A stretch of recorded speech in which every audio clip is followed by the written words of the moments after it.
بسم اللہ الرحمن الرحیم۔ السلام علیکم ورحمۃ اللہ وبرکاتہ۔ دعا کی قبولیت۔ سامعین، دعا قبول کروانے کا بہترین نسخہ کہ سامعین ہوائیں موسم کا اور دعائیں مصیبتوں کا رخ بدل دیتی ہیں، اس لیے دعائیں مانگتے اور دیتے رہا کریں۔ سامعین، دعا اللہ تعالیٰ سے براہ راست التجا، فریاد اور مدد مانگنے کا عمل ہے، اور یہ بندگی کا نچوڑ اور عبادت کا مغز ہے جو بندے کو اس کے خالق سے جوڑتی ہے۔ سامعین، قرآن پاک اور حدیث مبارکہ میں ہر مشکل، خوشی اور روزمرہ کے معاملات کے لیے مسنون دعائیں موجود ہیں۔ سامعین، دعا کی اہمیت کے لیے صرف یہی کافی ہے کہ اللہ تعالیٰ نے سورہ فاتحہ میں اپنے بندوں کو نہ صرف دعا مانگنے کی تعلیم دی ہے بلکہ دعا مانگنے کا طریقہ بھی بتایا ہے۔ نیز ارشاد باری تعالیٰ ہے کہ پیغمبر، جب آپ سے میرے بندے میرے متعلق دریافت کریں تو فرما دیجئے کہ میں قریب ہی ہوں، جب کوئی مجھے پکارتا ہے تو میں پکارنے والے کی پکار کو سنتا ہوں۔ سبحان اللہ۔ سامعین، حضور نبی کریم علیہ السلام نے بھی نہ صرف اللہ تعالیٰ سے دعا کرنے کی ترغیب دی ہے بلکہ اس کے فضائل اور آداب بھی بیان فرمائے ہیں۔ چنانچہ سامعین، ابن ماجہ کی حدیث مبارکہ میں ہے کہ حضرت ابو ہریرہ رضی اللہ تعالیٰ عنہ سے روایت ہے کہ رسول اللہ صلی اللہ علیہ وسلم نے ارشاد فرمایا کہ اللہ تعالیٰ کے یہاں دعا سے زیادہ کوئی عمل عزیز نہیں ہے، یعنی کہ انسانوں کے اعمال میں دعا ہی کو اللہ تعالیٰ کی رحمت و عنایت کو کھینچنے کی سب سے زیادہ طاقت ہے۔ سبحان اللہ۔ سامعین، ترمذی شریف کی حدیث مبارکہ میں ہے کہ نبی کریم علیہ السلام نے دعا کو عبادت کی روح قرار دیا ہے، کہ آپ صلی اللہ علیہ وسلم نے ارشاد فرمایا کہ دعا عبادت کی روح اس کا مغز ہے۔ سبحان اللہ۔ نیز سامعین، نبی کریم علیہ السلام نے ارشاد فرمایا کہ دعا عین عبادت ہے۔ سبحان اللہ۔ سامعین، نبی کریم علیہ السلام نے دعا مانگنے کا طریقہ ہمیں سکھایا کہ آپ صلی اللہ علیہ وسلم نے ارشاد فرمایا کہ جب تم میں سے کوئی شخص دعا کرے تو پورے یقین سے اصرار کرتے ہوئے دعا کرے، اور یہ نہ کہے کہ اللہ اگر تو چاہے تو مجھے دے دے، کیونکہ اللہ تعالیٰ کو مجبور کرنے والا کوئی نہیں ہے۔ بے شک کہ سامعین، جب اپنے لیے دعائیں قبول نہ ہوتی ہو تو وہی دعائیں دوسروں کے لیے کرنا شروع کر دے اور پھر نتیجہ دیکھے، کیونکہ دوسروں کے لیے دعا میں اپنا ہی فائدہ ہے۔ بے شک سامعین، صحیح مسلم شریف کی حدیث مبارکہ میں ہے کہ حضرت ابو درداء رضی اللہ تعالیٰ عنہ سے روایت ہے کہ رسول اللہ صلی اللہ علیہ وسلم نے ارشاد فرمایا کہ کسی مسلمان کی اپنے مسلمان بھائی کے لیے اس کی غیر موجودگی میں کی گئی دعا ضرور قبول ہوتی ہے۔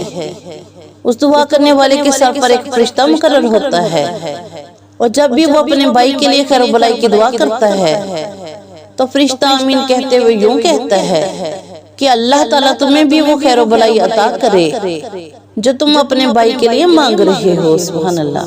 اور سامعین، دعا کب قبول نہیں ہوتی کہ جامع ترمذی شریف کی حدیث مبارکہ میں ہے کہ حضرت سیدنا جابر رضی اللہ تعالیٰ عنہ سے روایت ہے کہ رسول مکرم صلی اللہ علیہ وسلم نے ارشاد فرمایا کہ جو شخص اللہ تعالیٰ سے دعا کرے، اللہ تعالیٰ اسے یا تو اس کی مانگی ہوئی چیز ہی دے دیتا ہے یا اس دعا کے برابر آئندہ آنے والی کوئی مصیبت دور فرما دیتا ہے، بشرطے کہ اس نے دعا میں کوئی گناہ کرنے یا رشتہ داری توڑنے کی بات نہ کی ہو۔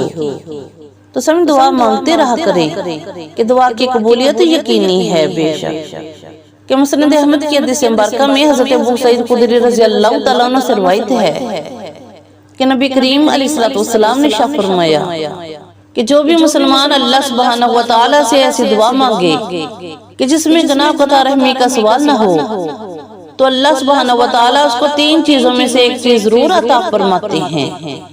نمبر 1 کہ جو اس نے مانگا وہ اسے عطا فرما دیتے ہیں۔ نمبر 2 یا اس کی دعا کو آخرت میں اس کے لیے ذخیرہ بنا دیتے ہیں، اور نمبر 3 یا اس دعا کے بدلے آنے والی مصیبت کو دور فرما دیتے ہیں۔ تو سامعین، یہ سن کر صحابہ کرام نے عرض کیا کہ اب تو ہم خود دعا مانگیں گے، تو آپ صلی اللہ علیہ وسلم نے ارشاد فرمایا کہ اللہ سبحانہ و تعالیٰ اس تمہارے مانگنے سے بھی زیادہ عطا فرمانے والا ہے۔ سبحان اللہ۔ بے شک کہ سامعین، حضرت ذکریا علیہ السلام کو یہ معلوم نہیں تھا کہ اللہ تعالیٰ انہیں بڑھاپے میں اولاد عطا فرمائیں گے، مگر انہوں نے دعا کا دامن نہیں چھوڑا۔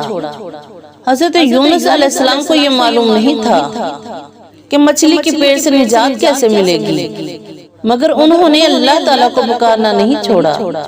تو سمجھ کبھی کبھی دعا کا مقصد صرف مانگنا نہیں ہوتا بلکہ اپنے رب پر کامل یقین اور بھروسے کا اظہار بھی ہوتا ہے۔ بے شک کہ جب حالات ناممکن دکھائی دے، راستے بند محسوس ہوں اور امید کی کوئی کرن نظر نہ آئے، تب بھی دعا کرتے رہیں، کیونکہ اللہ تعالیٰ کے لیے کوئی بھی کام مشکل نہیں۔